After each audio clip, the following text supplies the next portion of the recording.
This is Tastemakers. May we start? All right, guys, welcome back to another Tasty Tuesdays. Today I have Achi Kushnir. Yes, that's me. Yeah, I said it properly. Yeah, very well pronounced. It's not an easy task, and you're starting on the right foot. Yes, right on. How are you doing today?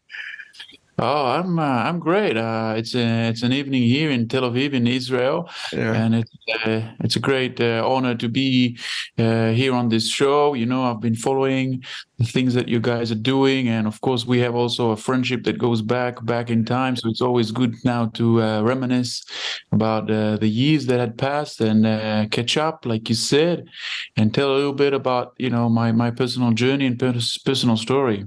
Yeah, we do have a past. We can talk about it a little bit later. Since we met probably it was 2006, 2005. Correct. Yeah. At Arizona State University. But those are long days gone. But we can talk about it a little bit later. You have been on a wonderful journey, which didn't just start last year or the year before. I've seen your videos. This has been work in progress when you were in university as well. But let's just start first give a little introduction, who you are, your background, and then we'll get into what the amazing things you've been accomplishing over the years. Sure, with pleasure. I've actually been into a very interesting lecture last week, and people said something really interesting, that when you need to introduce yourself, you introduce yourself by things that society tells you you're supposed to. What is your profession? Where do you live? What kind of car do you have? And this guy was saying, people need to be defined by the journey that they've had, by the people they have touched, by what what makes their eyes glow. And I was thinking about it when you're just telling me now, because the normal answer would be, yes, I'm a medical engineer, I live in Israel. But I ask myself, is by what I'm defined? And thankfully and rightfully, I think that I am defined by a special path and journey that I've undergone ever since I was a student, that brings me still here after 15 years. And maybe this is something that is better defined by me. So if we don't get too philosophic here, I am a medical engineer, and let's go by the rules first. And I'm 42 years old. I was born in Australia and spent my life between Israel and Australia. And along this path, I had a life-changing experience back in the days when I was a student. I had the opportunity to initiate a project in underdeveloped country, very poor settings in rural villages in Papua New Guinea, which is an hour flight from Australia, but a completely different world. And in a way, that experience has really changed a lot the way I looked at life and the course of my life, and brought me to where I am now, also 15, 16 years down the path. I have to say that I had a very interesting journey, because I started with something that was very meaningful for me.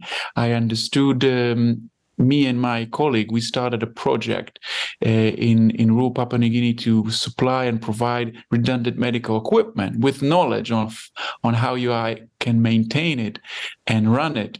And the first time that you realize how much impact you can make as an individual in a place that if you're not there, if you're not helping the people there, no one will. So this is a really, a strong feeling, and something that it's difficult to continue with your life after you experience that. And that was something when I was very young and in the beginning of my career, that stayed very deep inside of me. To make the long story short, we wanted to set up a whole program there whereby we were given a land and also a building to start a health center. But unfortunately, everything had to be frozen because of lack of fundings, because of the financial crisis in 2007, 2008. So each and every one of us had to go into the regular path that we're supposed to, that society expects us to go. As an engineer, get a good job, progress step by step, make more money, buy a home, start a family. And I was in that path for 15 years. I was in the Matrix. I've got a really nice title, director of director of medical applications in the medical device industry. But I have a nice salary, nice conditions. But having that memory of 2007 when you're 23 years old and you know that you can make something else, something different with your life, and you can impact and empower others. That feeling was really still strong 15 years down the track. And together with the circumstances of COVID-19, which made a lot of people realize, hey, what's going on here? Where are we going? We get only one shot at life. We better do it properly, and not just. For me, I was living and going to work every day and getting safety financially and security, but what was I giving back in return? My passion, my independence, the ability to fulfill my dreams. And is it worth it? That was the question. And am I going every day to work in order to fulfill the board of directors, the CEOs, all these people that are running the show? And you have to ask yourself, it's never going to be difficult to take the leap. But at the same time, it's never too late. Even though I had something 15 years ago and now I am in my 40s, I decided that, I better do it now in my 40s rather than really regret it when I'm 80 and, hey, there's nothing much to do when you're 80, right? Right. And then what gave you that interest to do that when you were in 2007? To go to Papua New Guinea? Yeah, well, that's a good question. How did that start? Because it's really important for me to communicate that I think that it's not something unique about me. I think that the opportunity was there. I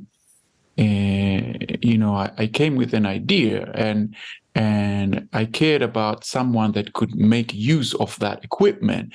And I thought there's definitely something that could be done about it.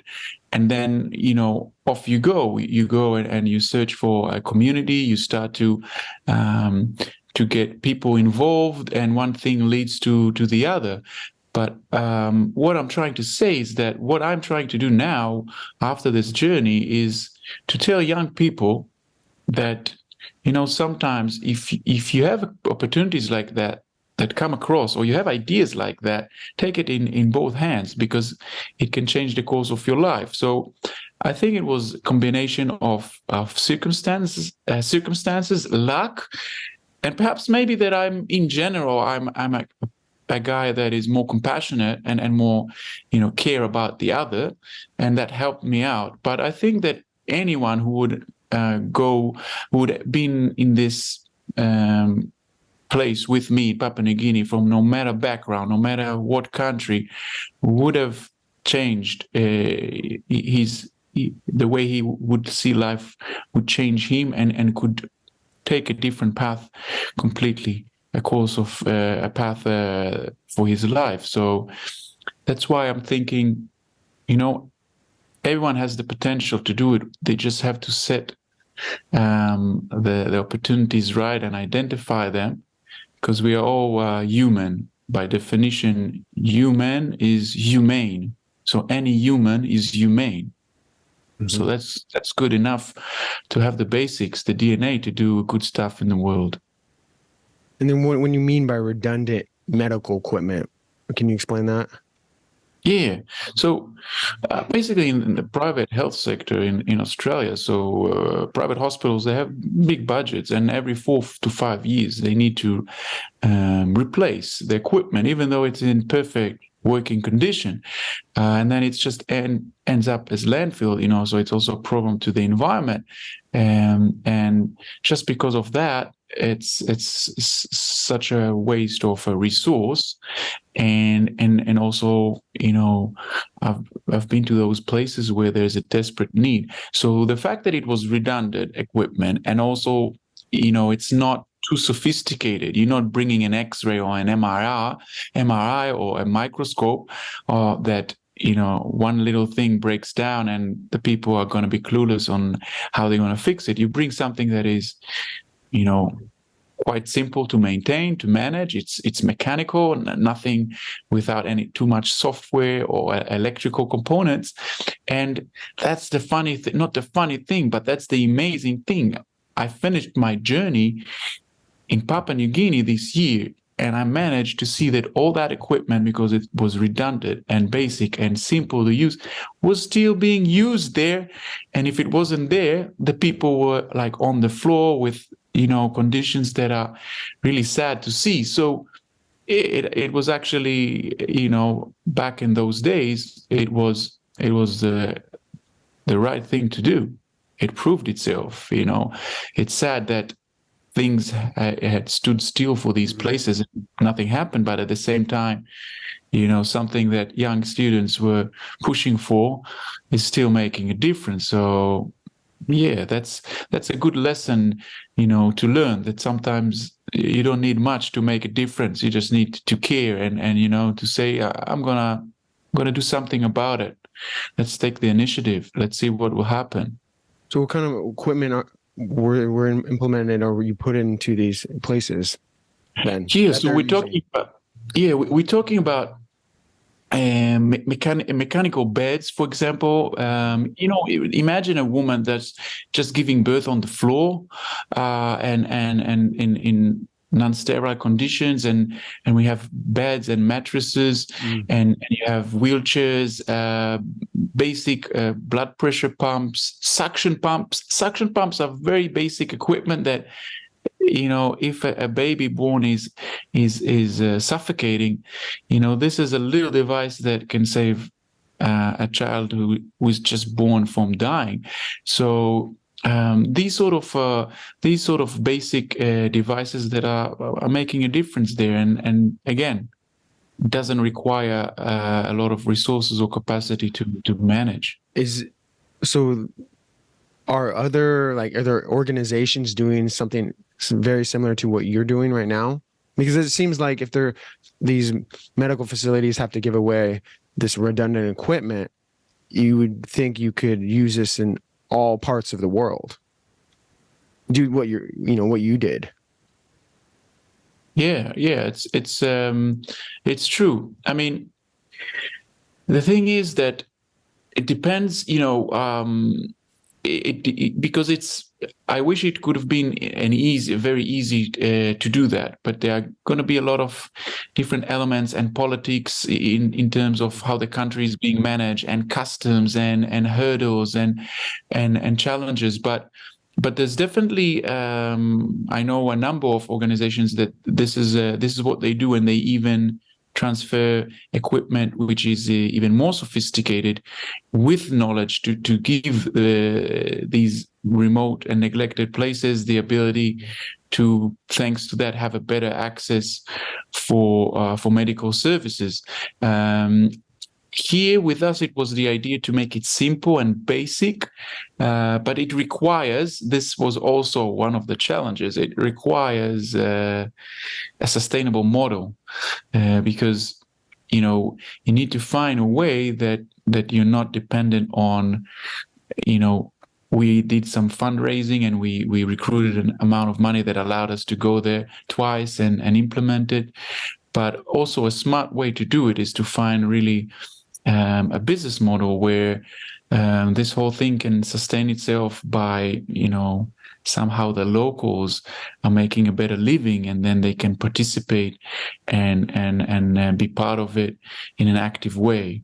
So these were, one of the things that I've learned from that project, that you don't want to be dependent on money that is coming from the outside. You want to be able to have something that runs on its own. And if you're not there, the locals still going to be able to manage it on their own. So it was a pretty thorough process, like training. Basically. Yeah. And when you come to remote villages, so you don't have these professionals. So you have a guy that he's kind of the mechanic. If they have some cars, sometimes they drive. Someone from the outside comes. If they have any basic mechanical, electrical components, and they got this know-how from the big city, but they came back to the village, so they're kind of the handyman, and they know. Or you have to train a nurse about all these things, because again, they don't have the manpower or the capacity to do it. People that are trained just for that. So in the village and in the villages and the rural area, it's a different story from what you see in the big cities. In the big cities, you still will have some sort of accessibility to knowledge, to universities, but that's where the need is critical, when it's remote and far and isolated.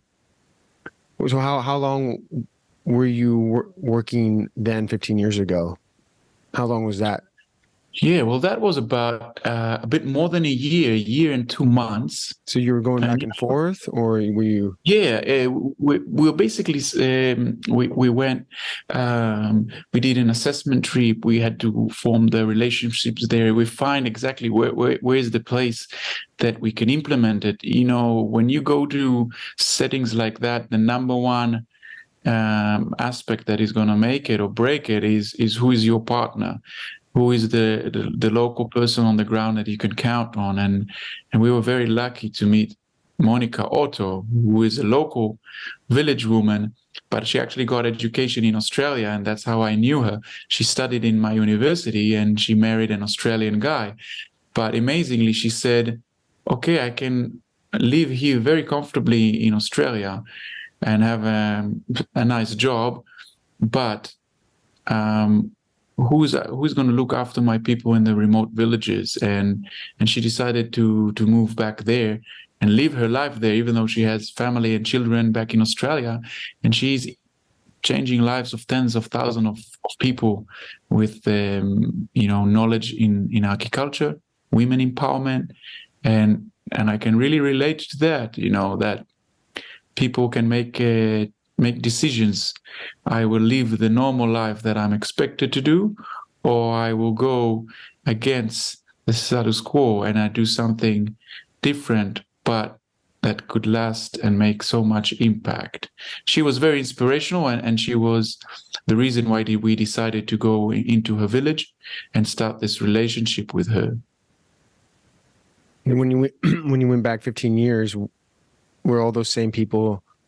You reunited with all those same people, a lot of people that you met 15 years ago? Yeah, it was funny. It was very emotional, because she brought me to her village where she was born, and the people 15 years ago, we did visited that place, and they did a whole reception, and the head of the village, I still have food, because I was actually quite ahead of time. I was going with this big video camera. So I have footage from there. That's the funny thing. I have footage of that head of the village. And a guy, he's like 20-something years old. He's got 3 children. And he came to me when I was just there now, and he said, I remember you as a teenager. You came with your friend, and we looked at you guys, and the first time we see an Asian guy, my friend was from South Korea, and a white guy, we just didn't understand what or who are these people? They've never seen a white guy and an Asian guy and together in these remote places. And they remembered us. They said, I remember you with this enthusiasm and everything you brought and the energy. And it was something very big for us. So it was funny because the little kids and the teenagers back then, they're now grown up individuals, and they do remember us still. Yeah, you can talk about that enthusiasm and energy. You bring, if people check out any of your social media or anything you post, you have this amazing energy that you share with other people. You carry a JBL speaker, just to sum it up, JBL speaker walking around the village and encouraging people to dance and have a good time. How did that start? Yeah, well, again, I mean, I don't go with only dead fish, they go with the flow. And when I was leaving on my journey, my friend told me, you need to buy this big backpack, this specific one, because it's 800 grams lighter. And trust me, when you'll be going for 1 year, this 800 grams is going to make a big difference. And I was saying, screw this 800 grams. I'm bringing with me this bag and a 7 kilograms JBL boombox speaker with me. And people are like in the beginning thinking this guy is lunatic. What's he doing? And how is he carrying all this? But that was the best purchase of this trip, because to go around and this is something that connects to the people that I saw in the villages and in the markets. They have so much their happiness, pure happiness, and they are living the moment, and they are enjoying themselves, and it felt just natural to put their own local music, and you kind of go back to become the child you were. And in Africa, the settings allow you to do it so easily. Here in our modern life and Western society, we are as children who are curious, who are happy, who are trying new things without any limitations, and laughing and shouting and dancing. Somehow during the course of our life, we just we shut down, we start to cover us with mechanisms of protections, and then we start to be too serious, and we don't do anything because what people will say, how it would look like, all these sort of things. And going back to Africa and Papua New Guinea, you kind of feel back. The child is coming, the child in you is coming back. And the boombox was just so amazing, because these guys naturally, they have this happiness. So it's so easy to trigger it in them the moment you put in this music. And I believe in creating happiness. And when I see people who are happy, makes me happy. And I started this movement with the boombox. Everywhere I went, I decided to put the local music for the people and get them, go wild and dance and sing, and that was amazing. And I think it's part of what this whole thing was for me. Happiness, living the moment. Don't give a shit about what other people say, and suddenly so many people start to follow you, so you don't look like something is wrong with you. If people now don't join you, something is wrong with them. So you change again the paradigm, and that was amazing. It was the best 7 kilograms I had to buy in my life. Yeah, you're probably right though. Like if it was in any of these Western cultures, everyone would think you're lunatic, like you said. You're like, that's why when you said, oh, we got to do that in Los Angeles. I'm like, I don't know if it'd work in Los Angeles. I mean, you might be dancing by yourself the whole time. Yeah, I even tried it here, and it's, I people, saw that. Most of people did not cooperate. I I had to edit and find, 1 or 2, 3 people that somehow, but it's not normal. And then, like you said, we're stuck in this like little system we're in ourselves, and we are all children. We're all childlike. We all have it in us. but for some reason you care too much what other people think or whatever is in your mind. So, but those people are doing it in their home. It's true, but you got to stay always, stay foolish. And if I was not in that state of mind, that I was so happy this whole journey, and for traveling 1 year, almost 1 year and a half in those remote places in humanitarian and impact initiatives, if it didn't make me that happy, and maybe I wouldn't be able to do it. But it was just an euphoric state, and such a happiness that it just felt natural. I didn't feel that I'm doing something uncomfortable or not natural. When you're so happy and you're enjoying being part of organizations and people that are doing good in the world, it changes you. So for me, it felt natural. It didn't feel like I'm doing something, deliberately, which I'm not supposed to do, or I'm like, it's fake. It was completely authentic, Tasty Tuesdays!